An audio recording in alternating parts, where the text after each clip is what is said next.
월드비전 총재였던 리차드 스턴즈가요, 2010년에 아이티에 지진이 일어나고 난 1년 후에 그곳을 방문하게 되었습니다. 당시 교회 건물들이 다 무너졌기 때문에 교회들은 천막에서 예배를 드릴 수밖에 없었는데요, 한 예배하는 현장에서 두 아이의 엄마로서 32살 된 데모시 루파인이라는 여인을 알게 되었습니다. 이 여인은요, 지진으로 인하여서 건물이 무너져 내릴 때 그 건물에 깔려서 왼손 한 팔과 오른다리 하나를 절단할 수밖에 없었습니다. 그럼에도 불구하고 스턴즈는요, 그녀의 예배하는 모습을 바라보며 충격을 받았습니다. 상황은 최악이었습니다.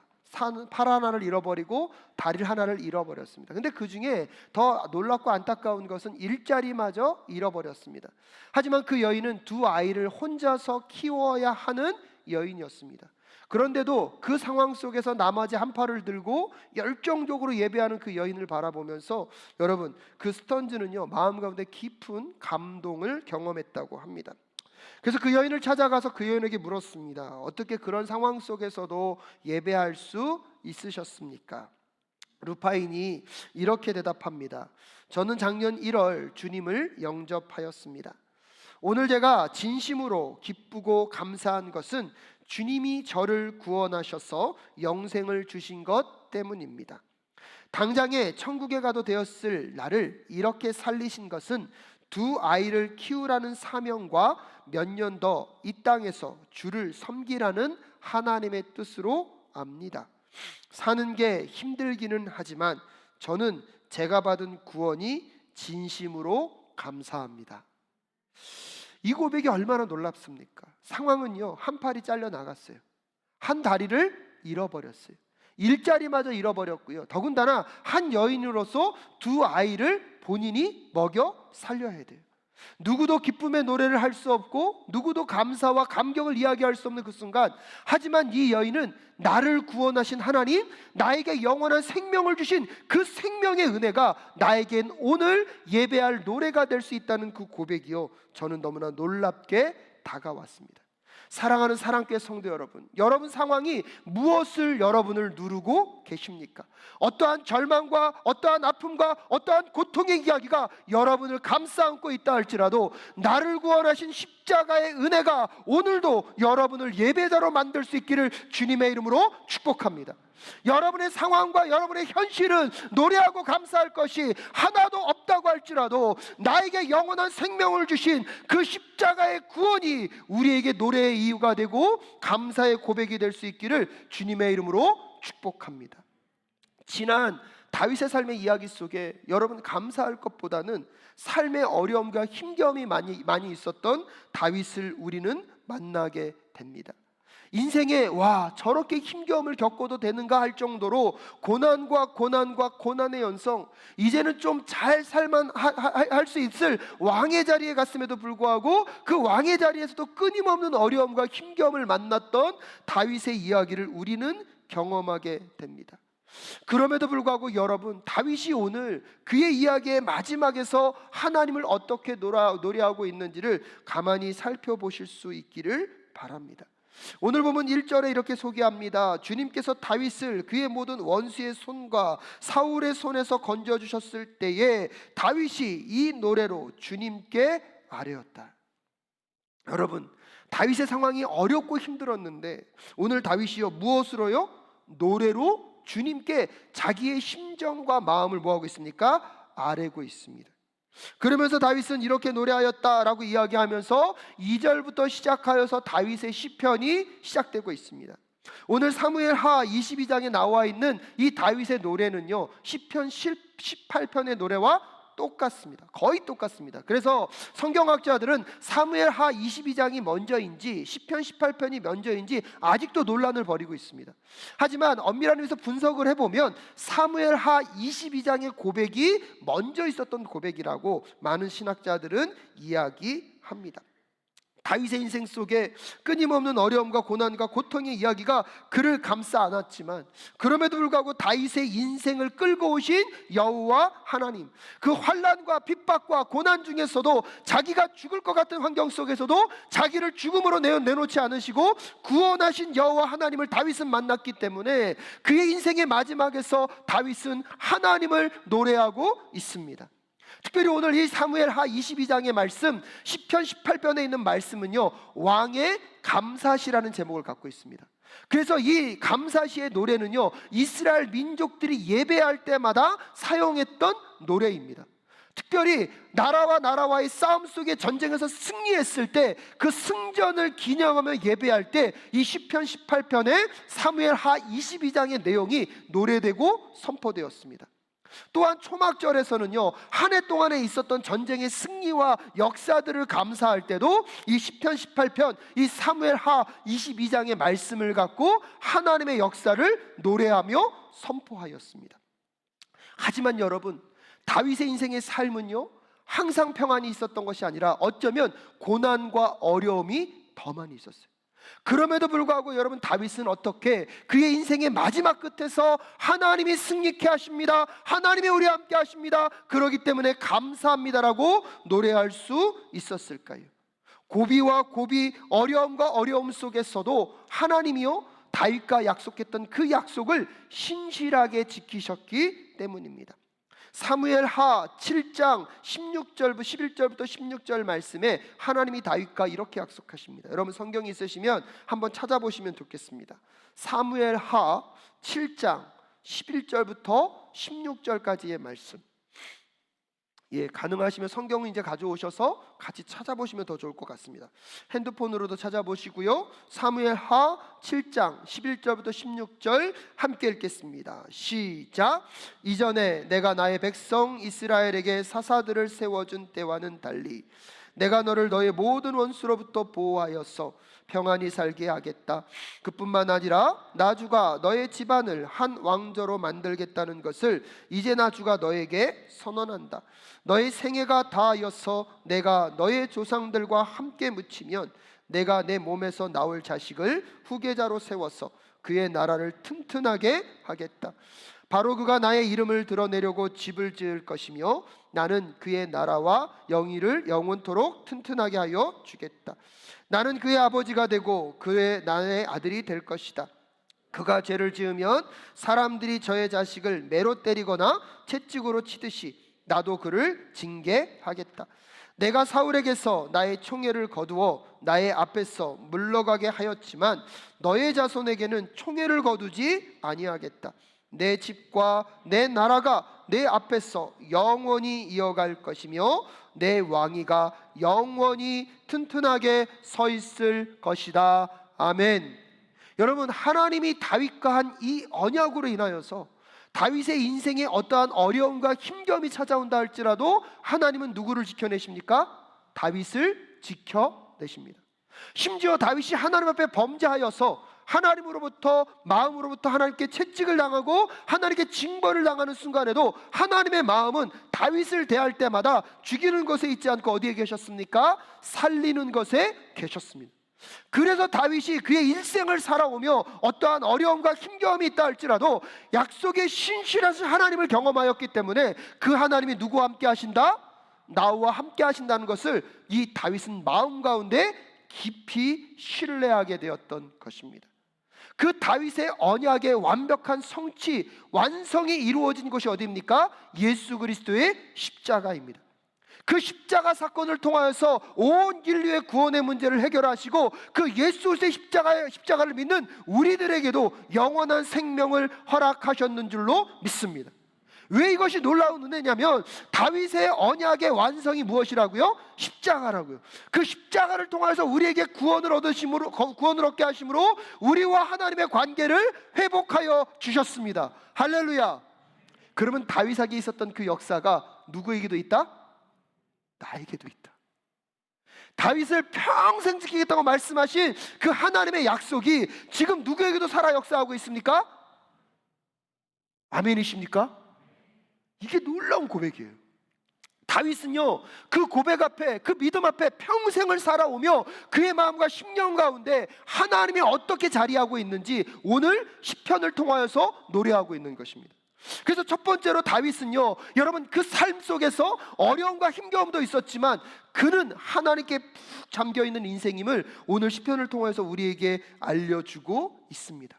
왜냐하면요, 다윗은요, 무엇을 생각하던 무엇을 상상하던 그 상상의 끝에서 누구를 만났기 때문입니까? 하나님을 만났기 때문입니다. 오늘 2절과 3절 말씀 함께 읽겠습니다. 시작. 그는 이렇게 노래하였다. 주님은 나의 반석, 나의 요새, 나를 건지시는 분. 나의 하나님은 나의 반석, 내가 피할 바위, 나의 방패, 나의 구원의 뿔, 나의 산성, 나의 피난처, 나의 구원자이십니다. 주님께서는 언제나 나를 포악한 자에게서 구해 주십니다. 아멘. 그러면서 오늘 다윗은요, 하나님을 묘사하고 이야기하면서 세상의 모든 만물들을 가져오고 있습니다. 나의 반석, 나의 요새, 나를 건지시는 분, 반석, 피할 바위, 방패, 구원의 뿔, 다양한 것들로 묘사하면서 하나님이 나의 무엇 되심을요? 구원자 되심을 이야기하고 있는데, 이 비유가요, 얼마나 다양합니까? 이 비유가 다양하다는 뜻은 그만큼 다윗의 마음속에 누가 충만하게 있다는 것입니까? 하나님이 충만하게 있다는. 그리고 눈에 보이는 모든 사물을 통하여서 보이지 않는 누구를 노래할 수밖에 없는 거예요? 하나님을 노래할 수밖에 없는 거예요. 다윗의 시편을 가만히 읽다 보면 온 천지 만물을 묘사하면서 온 천지 만물 속에서 누구를 만나고 있습니까? 하나님을 만나고 있습니다. 이게 무엇을 의미합니까? 그만큼 다윗의 마음과 심령 속에는 누가 가득 차 있다는 것입니까? 하나님으로 가득 차 있다는 것입니다. 그래서 창조 세계의 모든 사물을, 즉 보이는 것들을 보이지 않는 것들이 낯이 나타날 수 있는 축복의 통로로, 그것으로 언어로 지금 다윗은 표현하고 있습니다. 근데 여러분 생각해 보십시오. 엄밀한 의미에서 보면 돌하고 하나님하고 무슨 관계가 있습니까? 예? 돌하고 하나님이 무슨 관계가 있습니까? 근데요, 다윗은요, 돌을 가만히 묵상하다 보니까 돌이 딱딱하거든요. 변함없이 그 자리에 있었거든요. 그러니까 하나님은요, 항상 자기 곁에 어떻게 있었어요? 변함없이 계셨거든요. 그러니까 나의 하나님, 뭐와 같은 하나님? 반석과 같은. 근데 여러분, 이게 우리가 지금 아멘은 하고 있는데 사실은요, 논리적으로 잘 맞지 않는 거예요. 저도 이 가만히 보면요, 왜 우리가 이걸 자꾸 하는지 모르겠어요. 원숭이 엉덩이는 빨개, 빨가면 사과, 사과는 맛있어, 맛있으면 바나나, 바나나는 길어, 길으면 기차, 기차는 빨라, 빠르면 비행기는 높아, 높으면 백두산, 떴다 떴다 비행기. 여러분, 왜 우리는 이렇게 하고 있는 걸까요? 아니, 빨간 것 중에 사과밖에 없나요? 얼마나 많이 있나요? 사과는 맛있는데 왜 맛있는 것 중에 바나나밖에 없을까요? 바나나는 긴데 길면 뭐예요? 여러분, 가만히 생각해보면 말이 안 되는 거예요. 근데 우리는 무언가를 계속 연결점을 만들고 찾아내려고 그래요. 근데 그 특징이 뭔지 아십니까, 여러분? 사랑하기 때문에. 우리 안에 무언가가 가득 차 있으면 모든 사물을 보더라도 뭐만 보여요? 그것만 보여요. 사랑하는 그 누군가를 만나게 되면 내 마지막에 기승전결이 누구로 나와요? 그거로 고백해요. 장로님, 제가 말하지 않겠습니다. 그게 고백이 되는 거예요. 여러분, 우리의 삶 속에 지금 다윗이요, 모든 사물을 얘기하며 요새, 반석, 하나님은 나의 피난처, 여러분 방패, 모든 걸 얘기하며 누구만을 얘기하고 있다는 것? 하나님을 얘기하고 있다는 것. 지금 여러분, 이 다윗의 마음과 심령 속에는 누구로 가득하다는 것입니까? 하나님으로 가득하다는 것입니다. 하나님을 향하여 집중하니까요, 세상의 모든 사물을 통해서 누구를 볼 수 있는 것입니까? 하나님을 볼 수 있는 것입니다. 사랑하는 성도 여러분, 오늘 여러분의 삶 속에 하나님께 집중하며 세상의 모든 것들을 통하여서 하나님을 보는 은혜가 있을 수 있기를 주님의 이름으로 축복합니다. 그렇게 하나님을 만나고 경험하다 보니까요, 이 다윗은요, 두 번째로 하나님께 집중하며 하나님을 만난 것만큼 그것을 기도로 승화시킵니다. 여러분, 이 다윗은요, 끊임없이 하나님을 만나고 또 경험하고 하나님이 어떤 분인지를 만나게 됐을 때 그 하나님을 만난 것을 그냥 두는 게 아니라 무엇으로 풀어내고 있다고요? 기도로 풀어내요. 그것이 어떨 때는 시편으로 고백되어지는 것입니다. 다윗의 삶 속에 하나님이 그를 보호하시고 인도하셨을 때 나를 보호하신 하나님 감사합니다. 내가 주님을 찬양하고 또 찬양할 것입니다. 그래서 오늘 4절 말씀에서 다윗은 뭐라고 고백하고 있습니까? 함께 고백합니다. 시작. 나의 찬양을 받으실 주님, 내가 주님께 부르짖었더니 주님께서 나를 원수들에게서 건져 주셨습니다. 나의 찬양을 받으실 하나님, 하나님께 뭐하고 있습니까? 기도하고 있습니다. 그래서 다윗은요, 그가 경험한 하나님을 향하여서 나는 주님을 사랑합니다. 주님, 나는 당신 안에 거하기를 원합니다. 내가 온 마음을 다해서 주님께 달려가오니 주님, 나를 건져 주시옵소서. 내가 만난 하나님을요, 그냥 머물고 있는 것이 아니라 그 하나님을 고백하며 나의 무엇으로 바꾼다는 것입니까? 기도로 바꾼다는 것입니다.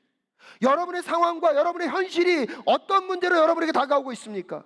그 상황 속에서 여러분에게 하나님은 어떤 하나님입니까? 그렇다면 여러분 그 상황 속에서 그 하나님을 바라보며 우리는 기도하게 될 줄로 믿습니다. 그 기도 속에 우리는 또 하나님을 경험하고 그 경험한 하나님으로 우리는 감사하고 노래하고 감격하며 또 만난 하나님을 다시 무엇으로요? 기도로 풀어낼 수 있는 우리 성도님들 되실 수 있기를 주님의 이름으로 축복합니다. 근데 여러분, 그 기도가 깊어지고 더 풍성해지려면 그만큼 누구를 더 알아가야 합니까? 하나님을 알아가야 합니다. 여러분, 하나님을 알아간다는 것은 기도가 깊어지는 것입니다.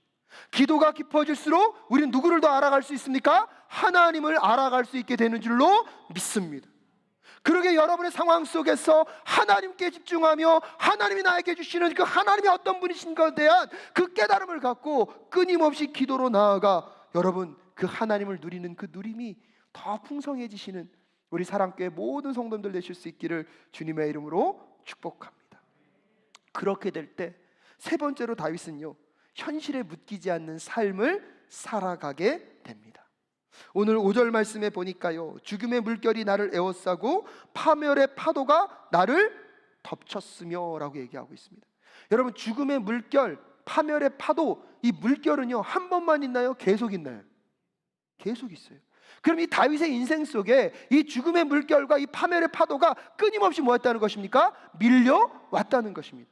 하나님을 잘 믿을 때도 밀려오고 하나님을 좀 떨어져 있을 때도 파멸의 파도로 여전히 밀려올 수 있습니다. 그렇기 때문에 오늘 여러분이 겪고 있는 고난과 고통, 아픔에 대한 이야기가 원인이 무엇인지는 알 수 없는데 우리의 실존, 우리의 현실은요 끊임없는 파멸의 파도와 죽음의 물결이 올 수밖에 없는 것이 우리들의 상황이라는 거예요. 여러분, 그 상황 속에서 한 단계 더 나아갑니다. 6절에 보면 수월의 줄이 나를 동여 묶고 죽음의 덫이 나를 낚았다. 여러분, 이거 뭐예요? 인생이 뭐예요? 절망으로 갔다는 거예요. 회복의 가능성이 없다는 거예요. 근데 놀라운 게 뭔지 아십니까? 다윗은 그 상황과 그 상황 속에 갇히지 않고 그걸 어떻게 할 수 있습니까? 7절을 고백한다는 것입니다. 7절 함께 고백하겠습니다. 시작. 내가 고통 가운데서 주님께 부르짖고 나의 하나님을 바라보면서 부르짖었더니 주님께서 나의 성전에서 나의 간구를 들으셨다. 주님께 부르짖는 나의 부르짖음이 주님의 귀에 다다랐다. 아멘. 여러분, 상황은요 절망이에요. 이것은 또 한 번에 끝나는 것이 아니라 반복적으로 파멸의 파도와 죽음의 그 물결이 몰려오고 있던 반복적인 문제예요. 그래서 스스로도 나는 이제 어디에 낚였다? 죽음에 낚였다고 할 정도로 상황은 바닥인데 여러분, 다윗은요 포기하고 있습니까? 오히려 한 단계 더 나아가고 있습니까? 이게 중요한 거예요. 왜요? 상황에 묶였다면 죽음이면 뭐예요? 끝장나야죠. 포기해야죠. 근데 다윗은 포기를 몰라요. 왜요? 하나님을 알기 때문에 상황에 묶이는 것이 아니라 누구를 바라보는 삶입니까? 하나님을 바라보는 삶. 오늘 그래서 다윗의 고백을 가만히 보십시오. 내가 고통 가운데 누구께 부르짖습니까? 주께 부르짖고, 부르짖을 뿐만 아니라 그 다음 나의 하나님을 무엇하고? 바라보고, 그리고 또 뭐합니까? 부르짖습니다. 부르짖다는요 강조를 나타내는 것이고요, 그리고 그 부르짖음을 끊임없이 누구만을 바라보고요? 하나님을 바라보며 나아가게 될 때 여러분, 오늘 다윗의 확신이 무엇입니까? 주님께서 그의 성전에서 나의 간구를 뭐하셨다? 들으셨다. 주님께서 부르짖는 나의 부르짖음이 주님의 귀에 어떻게 됐다고요? 여러분, 주님의 귀에 다다랐다는 뜻은 상황이 해결됐습니까? 아직 해결되지 않았습니까? 해결되지 않은 거예요. 지금 다윗은요, 기도하면서 이 상황이 아직 해결됐는지 해결되지 않았는지 하나님이 내가 해결해 줄게 그렇게 얘기하고 있지 않아요. 근데 다윗의 확신은 뭐예요? 오늘 이 기도를 누가 듣고 들으셨다? 누구 귀에 다다랐다? 이것만으로도 여러분, 다윗은 그의 인생을 포기하지 않습니다. 왜요? 여태까지 하나님을 경험해 오면서 다윗은 알고 있거든요. 다윗의 언약에 신실하신 하나님, 나를 절대로 뭐하지 않으신다? 포기하지 않으신다. 내가 어떠한 상황에 놓여 있다 할지라도 내가 하나님만 바라보고 부르짖으며 그 여정을 걸어가게 될 때 하나님이 협력하여 선을 이루신 하나님, 나의 하나님이심을 믿습니다. 그렇기 때문에 다윗은요, 오늘도 내 상황과 처지로 나를 위로 삼는 것이 아니라 나의 무엇이 되어주시는, 힘이 되어주시는 하나님만 바라보며 인생의 절망과 아픔을 뚫어내고 있는 그 다윗의 고백이 오늘 우리 성도님들의 고백이 되실 수 있기를 주님의 이름으로 축복합니다. 다윗이 강조하고 있는 것은 문제가 아닙니다. 상황이 아닙니다. 그것이 어떤 결과를 맞이할 거에 있지 않습니다. 하나님이 어떤 하나님이시 나는 알고 있기에 그분으로 내 삶을 가득 채우고 그분을 알아가고 깨달아가며 그분께 무엇하는 삶? 기도하는 삶, 그분을 향하여 노래하는 삶. 그때 여러분, 상황을 뛰어넘는 하늘 백성의 기도의 사람이, 하늘 백성의 예배자가 될 줄로 믿습니다. 결국은 우리 인생의 문제를 푸는 것은 하나님을 향한 집중력임을, 여러분의 삶에 어떠한 환경과 어려움이 있다 할지라도 그 상황 너머에 계신 하나님을 여러분 그 눈에 보이는 것을 통하여서 발견해가는 우리 모두가 될 수 있기를 주님의 이름으로 축복합니다. 우리 장로님께서도 기도해 주셨지만 여러분, 올 추석은 여러분에게 어떤 추석이셨습니까? 저에게는 영원히 기록될 추석이 될 것 같습니다. 추석 전 장례식이 있어서 너무 감사한 게 하나님이요, 혼자 가지 않게 하시고 동역자들을 붙여주셔서 함께 갔다 오게 하셨어요. 오가면서 차 안에서 주는 이야기가 너무나 아름다웠고요. 그리고요, 우리나라 왜 이렇게 아름답습니까? 야, 오가는 그 찻길 안에서의 시간마다 바뀌는 풍경이요, 너무나 좋더라고요. 근데 좀 늦게 도착해서 새벽 1시에 집에 들어왔는데요, 늦게 잠이 들었는데 한 새벽 3시 반 정도에 아내가 저를 깨우는 거예요. 목사님 119를 좀 불러달라는 거예요. 움직이지를 못해요. 어지러움증이 찾아와서 어떻게 할 수가 없대요. 눈도 잘 못 뜨고. 당황이 돼서 119에 전화했어요. 제가 처음으로 119에 전화해 봤습니다. 다 녹음되더라고요. 그래서 119 구급대가 왔어요. 와가지고 움직일 수 없으니까 어떻게 옮겨가지고 이게 들것에 실려서 안암병원에 응급실로 들어갔습니다. 응급실로 들어갈 때도 여전히 어지러움증이 해결되지 않으니까 너무 고통스러워하고 나중에 구토를 하기 시작하더라고요. 그래서 응급실에서 여러 가지 의사 선생님 오시고 간호 선생님 오시고 그 처리를 다 하면서 아무것도 해줄 게 없어요. 인간이요, 얼마나 연약한지 아무것도 해줄 게 없어요. 그런데도 그 한 칸에서 아내와 둘이 있으면서, 야, 아내가 내가 옛날에 병원에서 아플 때 나를 이렇게 간호했구나. 어떨 땐 지쳐서 잠들어 있는 아내를 보면서 감사했습니다. 근데 아내도요, 그 안에서 하나님을 또 만나고 경험했던 것 같아요. 수없이 들려오는 옆에 사람들의 아프다 싸우는 소리 속에서 정말 하나님이, 그러면서 의사 선생님 오셔서 괜찮습니다, 하지만 뇌경색이 의심이 되니까 MRI를 찍어보자 그러는 거예요. MRI까지 다 찍고 여러분 할렐루야, 아무 이상이 없어요. 메니에르라는 그 병이 의심이 된대요. 그래서 신경과 가서 이제 치료받고 이제 신경 안정제를 맞으니까요, 이제 어지러움이 사라지더라고요. 그래서 아침 한 8시쯤에, 나를 꼴딱 새긴 했지만 아침 8시쯤에 아내랑 걸어서 나왔습니다. 걸어서 나오면서 추석 첫날 여러분 응급실에서 떠오르는 아침을 보는 것도 생각이 들어 괜찮더라고요. 근데 이제 아내랑 같이 나오는데 아내가 옆에서 그러는 거야. 아이고 병원비 또 많이 나오겠네. 저도 가슴이 이제 그때 현실이 오는 거죠. 이거 어떡하나. 계산하러 딱 갔는데 여러분, 물론 그게 적은 돈은 아니지만 20만 원 미만으로 나온 거예요. 근데 여러분, 제가요 순간 감사합니다가 터지더라고요. 저희 아내랑 그거 보면서 감사하네. 여러분, 여러분의 감동과 저의 감동은 좀 다릅니다. 왜냐하면 미국에서요 앰뷸런스 불러서 가서 MRI 찍고 못 찍고, 솔직히 제가 옛날에 PET 한번 찍을 때 거의 한 1,000만 원 돈 들었거든요. 병원비가 천문학적 숫자예요. 근데 여러분 가만히 보니까 얼마밖에 안 돼요. 200불도 안 되는 거예요. 그래서 그 붙잡고 하나님 감사합니다. 그리고 아내와 걸어 나오면서 얼마나 감사했는지 몰라요. 근데 여러분 생각해 보십시오. 그리고 그날 제가 이제 설교를 준비하기 위해서 가만히 묵상을 하는데, 여러분 하나님이 구급대원을 보냈는데 그날따라 구급대원이 굉장히 냉정하시더라고요. 저를 위로도 하지 않고 딱 원칙대로만 하시는 거예요. 근데 그때 알았어요. 아, 하나님 구급대원을 통하여서 내 감정이 요동치지 않도록 진정시켜 주신 하나님 감사합니다.